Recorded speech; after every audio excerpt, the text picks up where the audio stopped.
आप सभी का स्वागत है हमारे YouTube के इस ऑफिशियल चैनल में। आज का हमारा वीडियो का लेक्चर है माइक्रोबियल इनोकुलम पे। मेरा नाम नम्रता कहार है। तो चलिए आज माइक्रोबियल इनोकुलम के बारे में पढ़ते हैं। तो सबसे पहले इसके बारे में इंट्रोडक्शन जान लेते हैं। माइक्रोबियल इनोकुलम होता क्या है? तो माइक्रोबियल इनोकुलम एक माइक्रो ऑर्गेनिज्म या हम इसको एक सीड की तरह यूज करते हैं। तो यहाँ माइक्रो ऑर्गेनिज्म आपको सभी को पता है कि माइक्रो ऑर्गेनिज्म एक इम्पॉर्टेंट रोल प्ले करता है लाइफ के हर फील्ड में।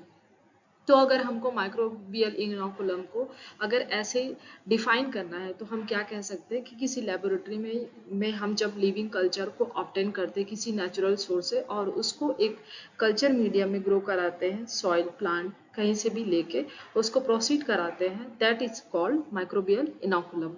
माइक्रोबियल इनोकुलम सिंपली हम इसको किससे जानते हैं? सीड से। सीड और यह क्या हो सकते हैं? माइक्रो ऑर्गेनिज्म, कोई फंगस हो सकते हैं, कोई बैक्टीरिया हो सकते हैं, एटसेट्रा। तो इस तरीके से अगर हम माइक्रोबियल इनोकुलम को डिफाइन करने चलते हैं तो आप देख सकते हैं स्क्रीन पे कि माइक्रोबियल इनोकुलम को हम इस तरीके से डिफाइन कर सकते हैं। द लिविंग सेल और माइक्रो ऑर्गेनिज्म और their mixtures mixtures which are mixed with the suitable medium, that is substrate, soil, fermenter, are called microorganism inoculum.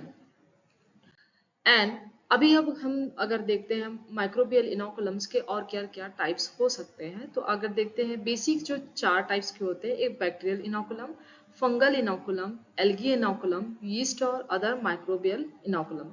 तो बैक्टीरिया से मिलने वाले जो सीड बैक्टीरिया से जो सीड बनाए जाते हैं उसको हम बैक्टीरियल इनोकुलम कहते हैं। जैसे कि आप एग्जांपल में देख सकते हैं राइजोबियम एजोटोबैक्टर, ये एग्जाम्पल है। दूसरा है फंगस, फंगस से मिलने वाले इनोकुलम को फंगस इनोकुलम जैसे ट्राइकोडर्मा, एल्गल से यहाँ एनाबिना, नॉस्टॉक एटसेट्रा है, यीस्ट से जैसे सैक्रोमाइसिस सेरेविसिस। तो ये इस तरीके से हमने यहाँ पर कुछ एग्जाम्पल स्पीसीज के लिए हुए हैं डिफरेंट डिफरेंट इनोकुलम के। तो चलिए चलते हैं आगे कि किस तरीके से माइक्रोबियल इनोकुलम को प्रिपेयर किया जाता है। तो ये कुछ स्टेप हैं, बेसिक स्टेप आप देख सकते हैं राइट साइड में। तो सबसे पहले क्या किया जाता है? इसका सिलेक्शन किया जाता है। दूसरा इसमें प्योर कल्चर लाए जाते हैं, प्योर कल्चर ऑब्टेन किया जाता है। उसके बाद इसका मास मल्टीप्लिकेशन, मास ग्रोथ कराया जाता है। उसके बाद इसको किसी कैरियर से मिक्स कराया जाता है ताकि इसकी अच्छे से हम जहाँ पर इसको लेके जा रहे हैं कैरियर के साथ में, उसके बाद वहाँ पर उसको क्या कर सकते हैं, उसका वहाँ छिड़काव किया जा सकता है। फिर उसके बाद उसकी जो स्टेप है उसकी क्वालिटी चेकिंग की जाती है। उसके बाद उसमें उसकी पैकेजिंग की जाती है सेफली से। उसके बाद हम इस एक एक प्रोसेस को देखते हैं कि इस प्रोसीजर्स में क्या क्या और चीजें शामिल हैं। तो सबसे पहला सिलेक्शन ऑफ माइक्रोस में हम देखते हैं कि इसमें जो है माइक्रोस को सेलेक्ट किया जाता है उसके स्पेशल पर्पस से। जैसे राइजोबियम को अगर हम सेलेक्ट करते हैं तो हम नाइट्रोजन स्थिरीकरण या नाइट्रोजन स्टेबलाइजेशन के लिए हम नाइट्रोजन साइकिल को वहां पर मेंटेन करने के लिए, प्लांट में मेंटेन करने के लिए इसको चूज करते हैं। इसी तरह से अदर माइक्रो ऑर्गेनिज्म को आप सेलेक्ट करते हैं। दूसरा जो स्टेप था मेंटेनेंस ऑफ प्योर कल्चर। जैसे ही हमने माइक्रो ऑर्गेनिज्म को सेलेक्ट कर लेते हैं उसके बाद उसके चूज करने के बाद उसको लेबोरेटरी में एक पर्टिकुलर न्यूट्रिशन प्रोवाइड करके उसको अगार और ब्रॉथ मीडिया में हम मेंटेन करते हैं, उसका कल्चर लेते हैं, प्योर कल्चर प्राप्त करते हैं। प्योर कल्चर प्राप्त करने के बाद उसका और मास मल्टीप्लिकेशन, ताकि हमको जो नंबर ऑफ सीड्स है उसको और ज्यादा हमें मिल सके, जिसके लिए हम फर्मेंटर्स, शेकर्स, इंक्यूबेटर्स यूज करते हैं। इसके बाद जो नेक्स्ट स्टेप था हमारा मिक्सिंग विथ कैरियर मटेरियल। इसको कैरियर मटेरियल के साथ में जैसे कि पीट soil, charcoal powder, lignite, compost के साथ में इसको मिक्स किया जाता है। उसके बाद क्वालिटी टेस्टिंग, जो भी माइक्रो ऑर्गेनिज्म हमने आइसोलेट किया है उसको सीड बनाने के लिए, इनोकुलम बनाने के लिए किया है, उसकी चेकिंग होती है कि वो अवेलेबल है, लाइव है और नहीं है। लाइव है या किसी तरीके के दूसरे माइक्रो ऑर्गेनिज्म या कोई दूसरा कंटामिनेशन की चांसेस तो नहीं है, हम उसकी चेक करते हैं। और सफिशिएंट मात्रा में जो भी सेल नंबर है उसको हम चेक करते हैं। इसके बाद दूसरा स्टेप आ जाता है, इम्पोर्टेंट है, उसकी पैकेजिंग की जाती है। पैकेजिंग पॉलीबैग्स या बॉटल्स में उसको की जाती है ताकि उसकी सप्लाई अच्छे से हो सके। और यहाँ पर ये भी टेस्ट किया जाता है कि यहाँ पर पैकेजिंग के दौरान टेस्ट किया जाता है कि उसकी जो सेल्फ लाइफ है 6 महीने से 12 मंथ तक उसकी सेल्फ लाइफ हो। आ जाइए उसके बाद इसकी जो इनोकुलम है, हम इनोकुलम को क्यों स्टडी कर रहे हैं, इनोकुलम को एग्रीकल्चर में एक बहुत इंपॉर्टेंट रोल रहता है इसकी एप्लीकेशन पे। तो अगर हम देखते हैं कि अब जब हमारा सीड बन गया, तो सीड बनने के बाद इसकी क्या क्या यूजेस होते हैं, तो देखिए सीड बन जाने के बाद सीड को किस तरीके से हम यूज करते हैं। पहला तो सीड ट्रीटमेंट, ये सीड ट्रीटमेंट कैसे कर रहे हैं, before sowing seed they are coated with solution of inoculum, solution के साथ में हम उसको उसको ट्रीट करते हैं।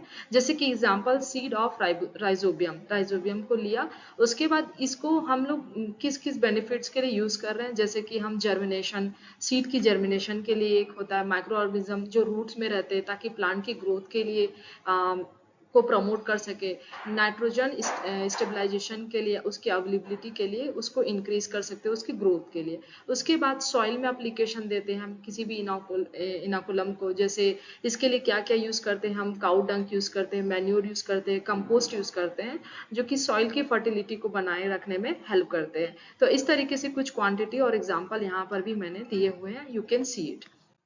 तो आइए चलते हैं अब लास्ट में हम देखते हैं कि जो हमारा माइक्रोबियल इनोकुलम है एग्रीकल्चर के फील्ड में, इसका सबसे बड़ा बेनिफिट क्या है। सबसे पहला तो ये as a biofertilizer use करते हैं, तो इसको हम क्या कर सकते हैं, एज अ रिप्लेसमेंट यूज कर सकते हैं बायो फर्टिलाइजर की।